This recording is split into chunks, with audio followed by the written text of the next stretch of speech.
Hello, good afternoon, everyone. Our topic this afternoon is all about technology enhanced lesson using the Assure as technology integration model. So now, in this topic, we're going to discuss the 6 important components of the Assure model for us to evaluate and to learn how to use this method in the near future. So, let's start. The Assure model in teaching. What is a SURE model? It is an instructional design or a framework that teachers can use to develop lesson plans which integrate the use of technology and media. So, it means that it is a guide or a procedure for planning and delivering instructions that integrates technology and media into the teaching process. And meanwhile, usually teachers prefer this method because it is a useful tool in making instructions for each individual students and eventually, especially those new and experienced teacher, it can help them as a general roadmap in making planning and delivering instructions. Or, in short, a sure model means as a systematic approach of writing lesson plans that helps teachers in organizing instructional procedures. So, that is why it is very important that we need to learn and understand because it varies the standardized process on how we are going to deliver the instructions to our audience in an effective manner. So let's go to the Assure model acronym, which stands for these important components. So the first, we have the analyze learners, state objectives, select methods, media and materials, utilize methods, media and materials, require learner participation, and evaluate and revise. So in analyze learners, we must first examine the learners in detail. For once we understand the reasonable grasp of the learner's competence, then in that way we can be able to modify to assess the learner in their learning endeavors. Or in short, we can be also analyze our objectives. So in analyze learners, it has the 3 classifications. The first, we have the general characteristics. So in general characteristics, it depends on the reading skills, ethnic or cultural subgroup, the learner's apathy, and the social background of the audience. So this means that we can be able to determine or evaluate either our audience can be students, teachers, group members, and organizations, a youth group, and among others. Or maybe we can be able to analyze their data in terms of their status in life. So, number 2, we have the specific entry competencies. So, learners have the prerequisites, knowledge, or skills to begin the lesson in the school settings. So, this realization suggests that instructors must verify about about entry competencies through informal means. So it means that we as a future educator, we must have the essential skills or a prior knowledge on how we are going to begin the particular lessons that we intend to our audience, enable for them to actively involve in that lessons, and they will be able to understand it clearly. So the third, we have the learning styles. So in learning styles, it refers to a cluster of psychological traits that determine how an individual perceives, interacts with, and responds emotionally to learning environments. So in learning styles, it means that it is very important and able for us to determine the interactions with response emotionally to learning environment. So in learning styles, it has the unitary view, which is the verbal or linguistic language, logical or mathematical language, visual or spatial language, musical or rhythmic language, the interpersonal language, and the last we have intrapersonal language. So in verbal or linguistic language, these learning styles refers to a person's ability to reason out or to solve problems using and learning the lesson language. Then, Number two, we have the logical or the mathematical, or this is what we called a scientific or a quantitative method. So this either be an abstract or visual importance and analysis used by the individuals to communicate ideas and thoughts. Then the third, we have the visual or spatial language. So these learning styles refers in which students prefer to use an images or any visual images that communicate ideas and thoughts in order for them to be better understand the particular topics. Then musical or rhythmic. So individuals or persons use these learning styles like listening to music for them to focus on their learning while studying. Then the interpersonal language, or which is the ability to understand other people, or it means that this individual interacts with and can understand other specific situations among others. Then the last, we have the intrapersonal language, which is the ability to understand oneself. So these learning styles refers to an individual who are independent enough in working alone in his or her own tasks, or this individual are able to do her own task without the help of others. So the second, we have the state objectives.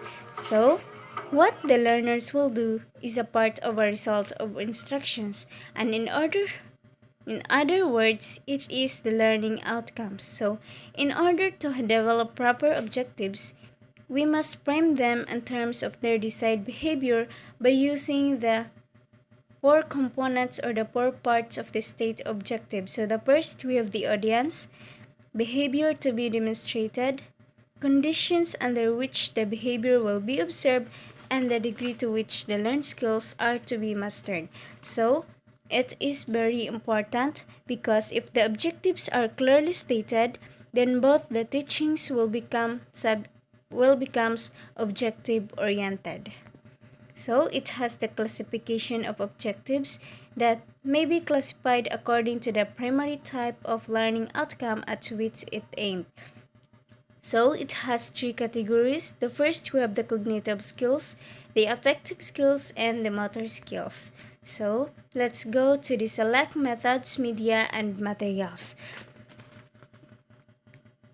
So once you know your audience and have a clear idea of what they should get out of that particular lessons, then it is time for you to select the appropriate method to the given learning task.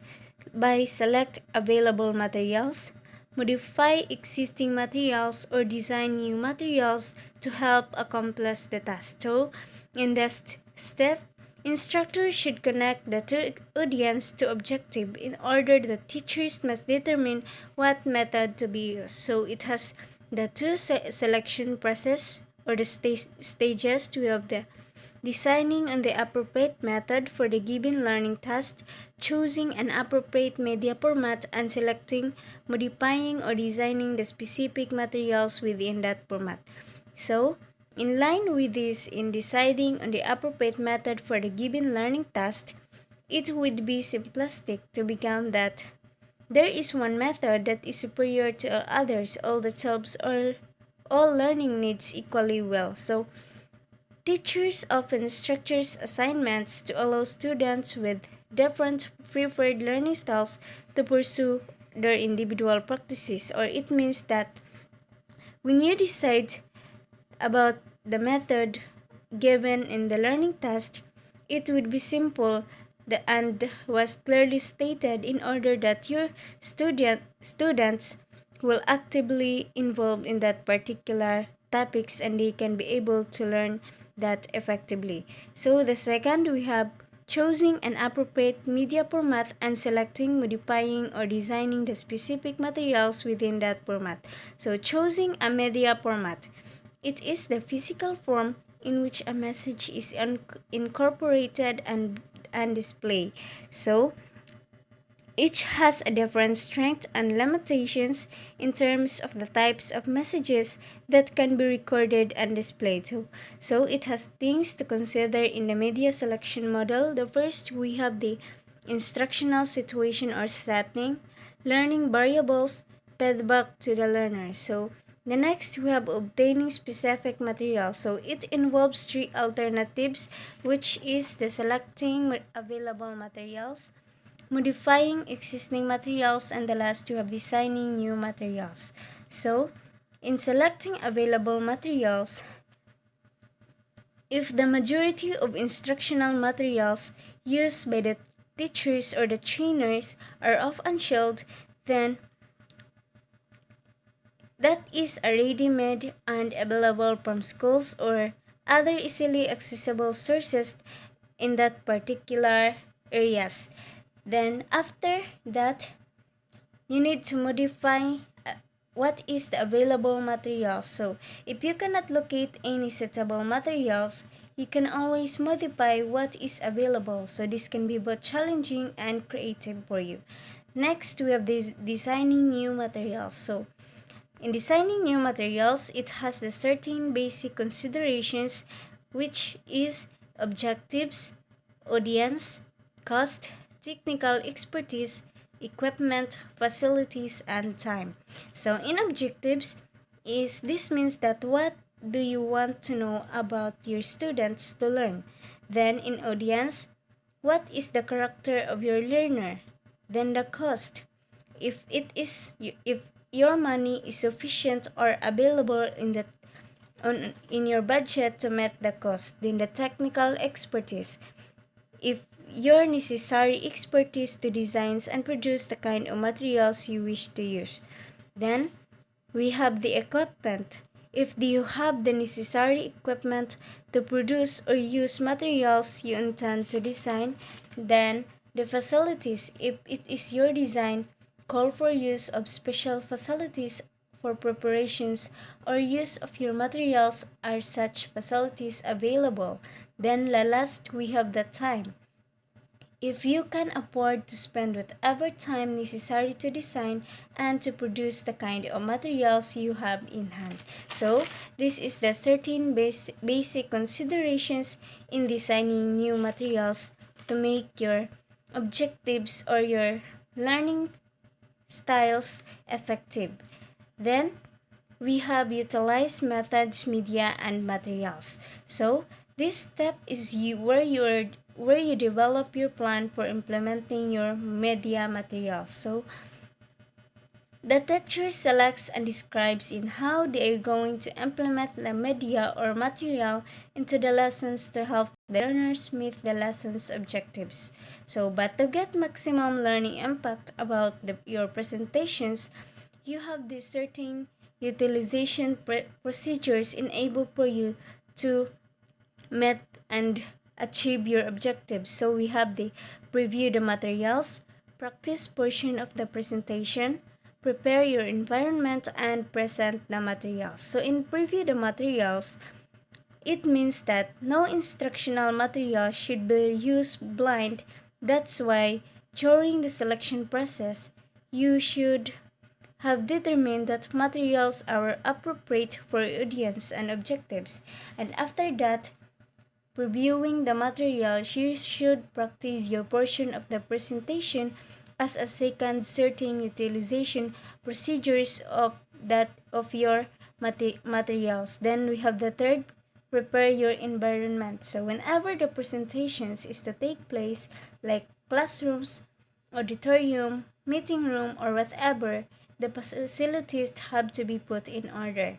Then the last, we have the present the material. This is what you have been preparing for. So it means that you have this character as showmanship, because as a teacher instructor, you should be able to direct attentions in your classroom, enable that your student will eventually understand what is the particular topics that you need to attend to them. Then require learner participation. So these components requires to describe how you're going to get its learner actively and individually involved in the lesson. So this means that student needs also an attentions for you. So in whatever your learning strategy, Be sure to incorporate questions and answers, discussions, group work, hands-on activities, and other ways of getting students actively involved in the learning content. Or it means that you should seek to pay close attention to your learners and feel present the confidence, because in that way they can be able actively and individually involved in the lessons what that you are given to them. So they can be able also to participate in learning facilities and understand the level of understanding, and able for them that they can allow to construct knowledge as opposed to trying to teach, and finally they can get the feedback that you want to provide them. Then the last we have evaluate students' performance. So it is the last step of the sure method that it is a very important that the instructional strategy, instructional materials, and assessment are reflect to your objectives. So it means that here in the evaluation you should be matched for the objective. Ultimately, the last stage is this is the most important. So you must evaluate the instruction process from the start to finish using the objectives that you created in the beginning. And it means that by evaluating the learners against the objective, it can be determined if the lesson was effective and whether any steps needs to be modified or re-examined. So, in overview of this topic, the Assure model supports the field of educational technology, that it is not based on the peripheral that no one student acquires information in the same way, but this method used to systematically design instructions in order to have a direct and effective way in giving the particular task. So again, here is the Assure model acronyms: the analyze learners, state objectives, select methods, media, and materials, utilize methods, media, and materials, require learner participation, and evaluate and revise. So I hope that you learned something about this topic, and that's it. Thank you, and may God bless us all.